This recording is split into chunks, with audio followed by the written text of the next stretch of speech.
શહેરના ડોન ચોક નજીક સ્કૂલના બાળકો ભરેલી રિક્ષા અને કાર વચ્ચે અકસ્માત સર્જાતા બે બાળકોને ઈજા થવા પામી હતી।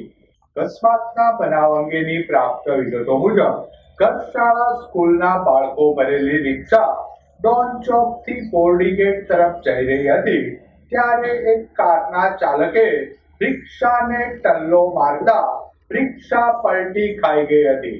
રિક્ષામાં સવાર બાળકો પૈકી બે બાળકોને ઈજા પહોંચતા 108 દ્વારા સારવાર અર્થે હોસ્પિટલમાં ખસેડાયા હતા। બનાવના પગલે ઘટના સ્થળે લોકોના ટોળે ટોળા ઉમટી પડ્યા હતા।